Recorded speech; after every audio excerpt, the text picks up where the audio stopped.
Hello friends, welcome to just English classes. कैसे हो आप सभी फ्रेंड्स? आज हम हनीसकल बुक का 5th चैप्टर पढ़ेंगे, a different kind of school. इससे पहले मैं 4 चैप्टर आपके साथ डिस्कस कर चुकी हूँ और आज हम ये बहुत ही प्यारा सा चैप्टर पढ़ेंगे। अगर आप भी केवीएस की तैयारी कर रहे हैं तो प्लीज़ लाइक कर दीजिए, मतलब सब्सक्राइब कर दीजिए चैनल को, ताकि आगे की जो वीडियोज़ हैं, क्योंकि हम एग्ज़ाम तक ही ये चीज़ें पढ़ते रहेंगे। जो भी मटेरियल है सारा का सारा 10th क्लास तक का आपका आने वाला है, 6 to 10 तक का आने वाला है। आपको पता होना चाहिए तो आपको पढ़ना क्या है। तो गाइज़ यहाँ पर हम सारा सिलेबस कवर करेंगे जितना भी हो पाएगा। तो बने रहिए मेरे साथ, सब्सक्राइब कर लीजिए चैनल को और देखिए आगे वीडियो जो भी आते हैं। चलिए शुरू करते हैं आज का हमारा ये सेशन। गाइज़ यहाँ पर a different kind of school ये चैप्टर है। इसमें आप देख रहे हैं एक छोटी सी बच्ची है और एक ये लड़का है। तो यहाँ पर आई had heard a great deal about miss beans school. यहाँ पे जो ये राइटर हैं, जो नरेटर हैं, जो ये इस स्टोरी को नरेट कर रहे हैं, तो ईवी ल्यूकस, तो ये कहते हैं कि आई had heard a great deal about miss beans school. मैंने मिस बीन्स के स्कूल में काफ़ी सारी बातें सुनी हैं, बहुत अच्छी अच्छी बातें उनके बारे में सुनी हैं। But not till last week did the chance come to visit it. But लेकिन टिल अभी तक, last week did the chance come to visit it, लेकिन मुझे अभी तक यहाँ पर जाने का मौका नहीं मिला।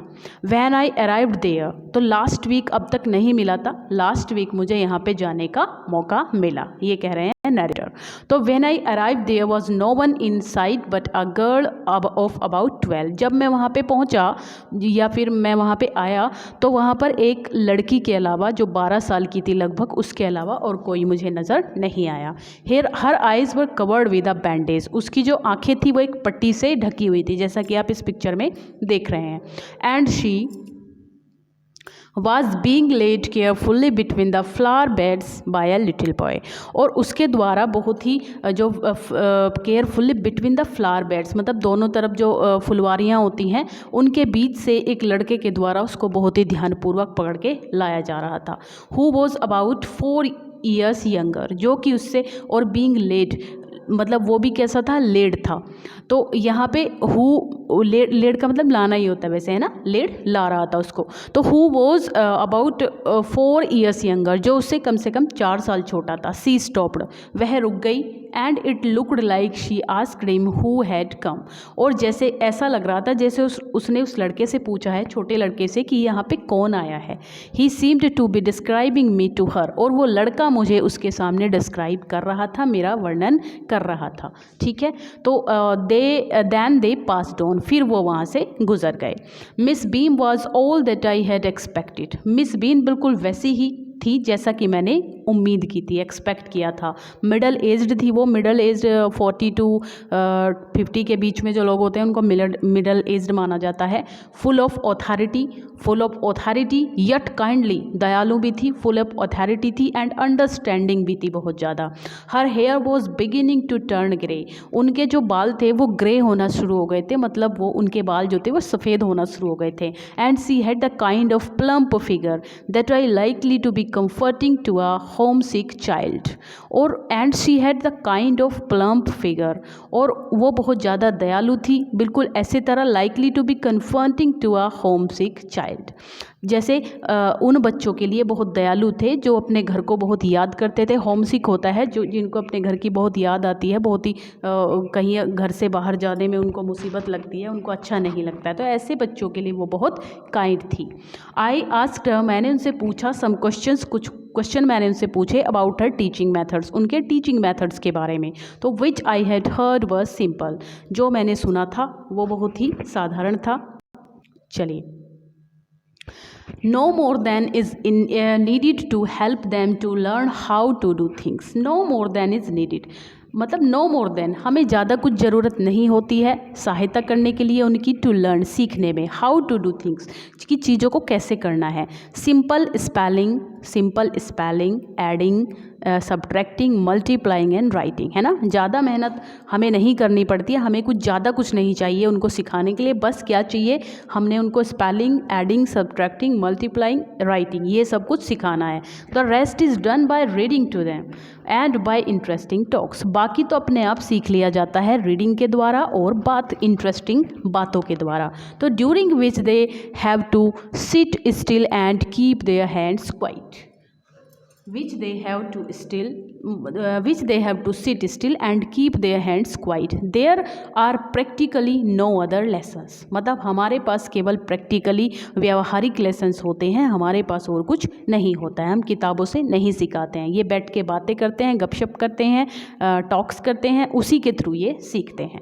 तो the real aim of this school is not so much to teach as to teach thoughtfulness. मतलब इनका जो एम था सिखाने का इस स्कूल का, ये नहीं था कि बच्चा बहुत कुछ सीखे, है ना, दिमाग में बहुत ज़्यादा कुछ भरे। इनका मकसद था टू टीच थॉटफुलनेस, कि वो सोच विचार करने वाला बने, थॉटफुल बने, काइंड बने दूसरों के लिए, एंड बीइंग रिस्पॉन्सिबल सिटीजन्स, और एक जिम्मेदार नागरिक बने अपने देश का। तो look out of the window a minute will you. चलिए 1 मिनट खिड़की से देखेंगे आप, उसने मिसेस बीम ने ऐसा कहा। तो I went to the window, मैं विंडो के पास गया। Which overlooked a large garden, जहाँ से एक पूरा बड़ा गार्डन नज़र आ रहा था, and a play ground at the back, और पीछे एक प्ले ग्राउंड था। व्हाट डू यू सी, क्या देखते हो आप? तो मिस बीम ने मुझसे पूछा। आई सी सम वेरी ब्यूटीफुल ग्राउंड्स, मुझे एक बहुत ही सुंदर सा ग्राउंड नज़र आ रहा है। आई सेड, मैंने कहा, and a lot of jolly children, और बहुत सारे जॉली आनंदित बच्चे नज़र आ रहे हैं। तो इट पेन्स मी, लेकिन ये मुझे पेन्स मी, इनको देख के मुझे थोड़ा दर्द लग रहा है। Though to see that they are not all so healthy, क्योंकि वो सब बहुत ज़्यादा हेल्दी नहीं लग रहे हैं मुझे, एंड एक्टिव लुकिंग, है ना, बहुत ज़्यादा एक्टिव नहीं लग रहे हैं और ना ही स्वस्थ लग रहे हैं। तो व्हेन आई केम इन, जब मैं यहाँ अंदर आया था, आई सा वन पुअर लिटिल गर्ल, मैंने केवल एक बेचारी लड़की को देखा था, बीइंग लेड अबाउट, जिसको ले जाते हुए देखा था। सी हैज़ सम ट्रबल, वो कुछ परेशानी थी, विद हर आईज, शायद उसकी आंखों में कुछ परेशानी थी। तो now I can see 2 more with the same difficulty, और अब मैं एक दो और को भी देख सकता हूँ जिनके साथ सेम यही प्रॉब्लम है। तो and there is girl with a crutch watching to others at play, और वहाँ पर देखो एक बच्ची है जो क्रच में है, दूसरों को खेलता हुआ देख रही है। She seems to be a hopeless cripple, है ना, वो एक होपलेस क्रीपल नज़र आ रही है मुझे, अनकम्फर्टेबल नज़र आ रही है। ठीक है, तो Miss beam laughed, miss beam इस बात पे हंस पड़ी। ओ नो, अरे नहीं, सी सेड, उसने कहा कि सी इज़ नॉट रियली लेम, अरे वो लंगड़ी नहीं है। क्रीपल का मतलब बेचारी, लंगड़ी है यहाँ पे, तो लेम का मतलब लंगड़ी होता है। लंगड़ी से मतलब है जो चल नहीं पाता है बच्चा, बैसाखी के थ्रू जो चलता है, ठीक है, तो उसको हम लेम कहेंगे। तो she is not really lame, वो वाकई में लेम नहीं है। This is only her lame day, वो केवल उसका लेम डे है। The others are not blind either, और जो अन्य लोग तुम्हें ब्लाइंड नज़र आ रहे हैं ना, वो भी ब्लाइंड नहीं है। It is only their blind day, वो उनका केवल ब्लाइंड डे है। I must have looked very surprise, वास्तव में मैंने बहुत ज़्यादा सरप्राइज के साथ देखा उनकी तरफ। फॉर सी लाफ्ड अगेन, और फिर वो दोबारा से हंस पड़ी। This is very important part of our system, ये हमारे सिस्टम का बहुत इंपॉर्टेंट पार्ट है। To make our children appreciate and understand misfortune, कि हमारे बच्चे मिस फॉर्चून के बारे में जाने, कि किसी के साथ अगर कुछ गलत हो जाता है या मिस फॉर्चून हो जाता है तो उसको वो जाने, ऐसा हमारा उद्देश्य है। ठीक है, तो we make them share is misfortune, हम उनको सिखाते हैं कि अगर कोई दुर्भाग्य आ जाए, मिसफॉर्चून आ जाए, तो वो उसको कैसे फेस करेंगे। Each term every child has one blind day, her term में हर किसी न किसी बच्चे का ब्लाइंड डे होता है, वन लेम डे होता है, वन डीफ डे होता है, वन इंजर्ड डे होता है, एंड वन डम डे होता है। तो ये सारे डेज होते हैं हर वीक के अंदर। तो ड्यूरिंग द ब्लाइंड डे के दौरान देयर आइज आर बैंडेज्ड एब्सोल्युटली, उनकी आंखों को पूरी तरीके से पट्टी से बांध दिया जाता है। And they are on their honour not to peep, ठीक है, ऑन देयर ऑनर मतलब पीप होता है झांकना कहीं से, मतलब वो on their honour not to peep, मतलब ऐसी भी जगह नहीं छोड़ी जाती जहाँ से वो झांक के देख सकें। तो the bandage is put on over night so they wake blind, और उसको पट्टी को जो है पूरी रात रात को ही बांध दिया जाता है ताकि वो सुबह ब्लाइंड ही उठें, है ना। तो दिस मीन्स, इसका क्या मतलब है, that they need help with everything, कि उनको हर चीज़ के लिए दूसरे की हेल्प की ज़रूरत पड़ेगी। तो other children are given the duty of helping them, तो अन्य लड़कों को ये ड्यूटी दे दी जाती है कि वो उसकी हेल्प करें, एंड लीडिंग देम अबाउट, और उसको लेकर जाएं इधर उधर, तो मतलब उसको डायरेक्शन बताएं, लीड करें उसको। तो they all learn so much this way, और वो भी इस तरीके से काफ़ी कुछ सीखते हैं। Both the blind and the helpers, जो ब्लाइंड है वो भी सीखता है और जो हेल्पर्स है वो भी सीखता है। तो there is no misery about it, इसमें कोई दुख मनाने वाली बात नहीं है। मिस बीम ने अपनी बात को जारी, एवरीवन इज़ वेरी काइंड, हर कोई यहाँ पे बहुत दयालु है, and it is really something of a game, और वाकई में इस गेम में कुछ है। तो before the day is over, दिन के समाप्त होने से पहले, though even the most thoughtless child realises, कितना भी मतलब थॉटलेस बच्चा हो, कितना भी ऐसा बच्चा हो जो बिल्कुल क्या कहेंगे उसको, जो किसी के बारे में ना सोचता हो, तो चाइल्ड रियलाइजेज, उसको पता चल जाता है, वो ये महसूस करता है कि व्हाट मिसफॉर्चून इज़, कि दुर्भाग्य क्या होता है, ठीक है।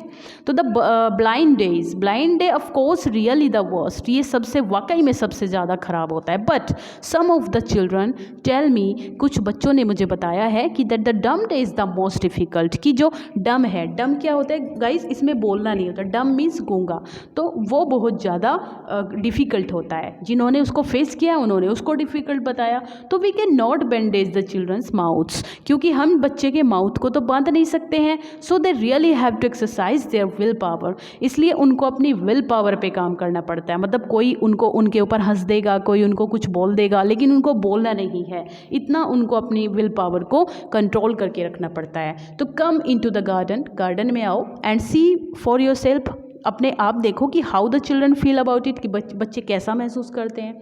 तो Miss Beam lead me to one of the bandage girls, वो जो मिस बीम थी मुझे एक बैंडेज गर्ल के पास लेके गए जिसकी आंखों पे पट्टी बंधी थी। Here is a gentleman come to talk to you, यहाँ पे एक जेंटलमैन है, आओ इनसे बातें करो, उन्होंने उस बच्ची से कहा।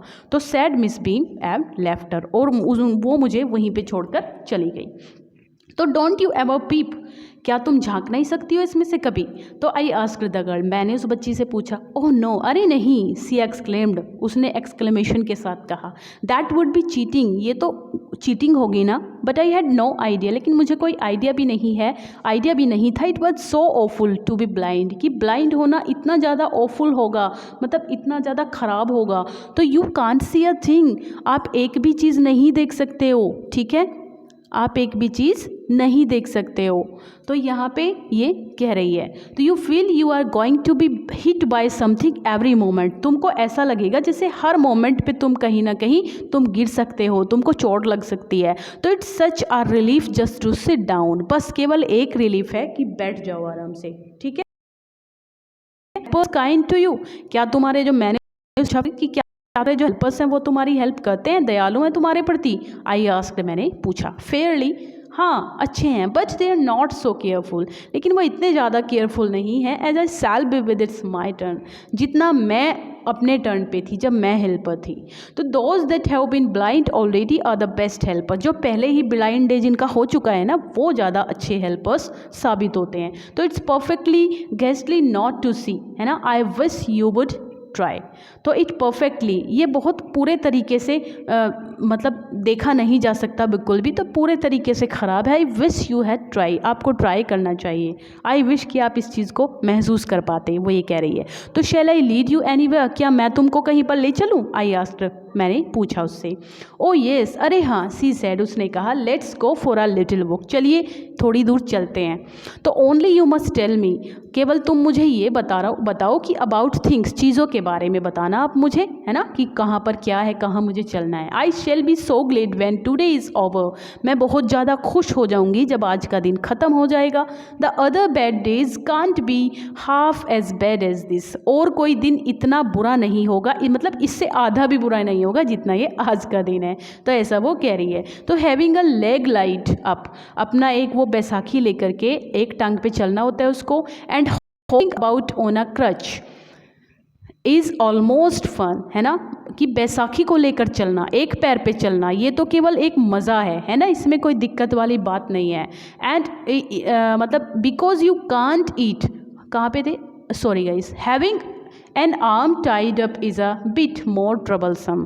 एक हाथ को बांध देना भी मुझे थोड़ा परेशानी वाला लगता है। क्यों लगता है? Because you can't eat without help, क्योंकि तुम उस फिर खा नहीं सकते उसकी हेल्प से ज़रा भी। And things like that I don't think I will mind being deep for a day. मुझे I will mind being deep for a day, मुझे आई डोंट थिंक, मैं नहीं सोचती हूँ कि आई विल माइंड बीइंग, कि इतनी परेशानी मुझे डीप होने में भी होगी, क्योंकि एटलीस्ट कम से कम नॉट मच, इतनी ज़्यादा तो नहीं होगी।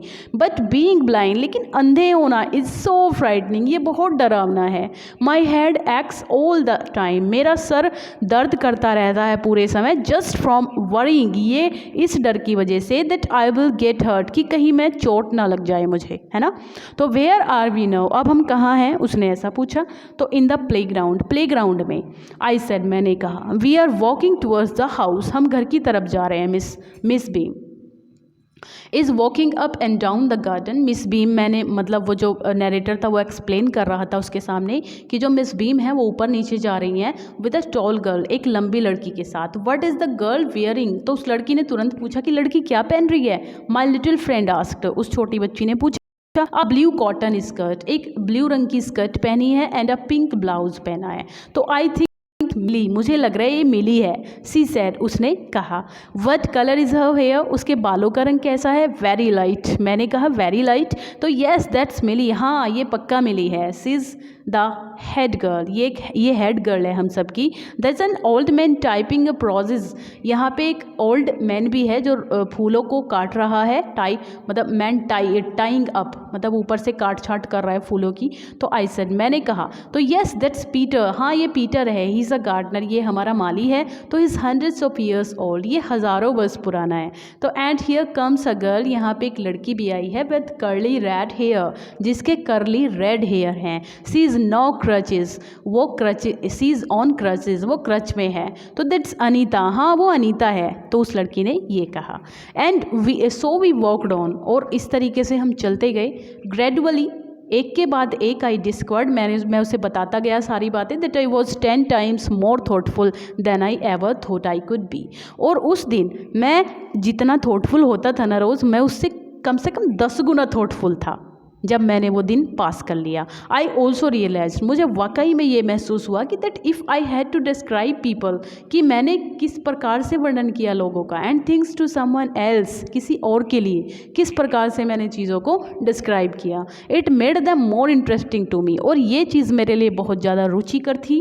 When I finally had to leave, जब मैं वहाँ से चला अंत में, तो आई टोल्ड मिस बीम, मैंने मिस बीम से कहा that I was very sorry to go, मुझे जाते हुए बहुत दुख हो रहा है, मैं बहुत दुखी हूँ कि मुझे जाना पड़ रहा है। अरे सी रिप्लाइड, उसने जवाब दिया that there is something in my system after all, वाकई में मेरे सिस्टम में ऐसा तो कुछ है कि जो यहाँ आता है वो जाना नहीं चाहता। तो गाइज़, आपको ये चैप्टर बहुत पसंद आया होगा, मुझे भी बहुत अच्छा लगा था जब मैंने पढ़ा इसको। तो अगर आपको अच्छा लगा है तो ऐसे ही मेरे साथ बने रहिए, लाइक कीजिए, सब्सक्राइब कीजिए चैनल को, और शेयर कर दीजिए अपने फ्रेंड्स को, अपने ग्रुप्स में, जहाँ भी आप कर सकते हैं। और उसके लिए काफ़ी थैंक यू मेरी तरफ से। ठीक है, thank you, bye bye, take care, पढ़ते रहिए गाइज़।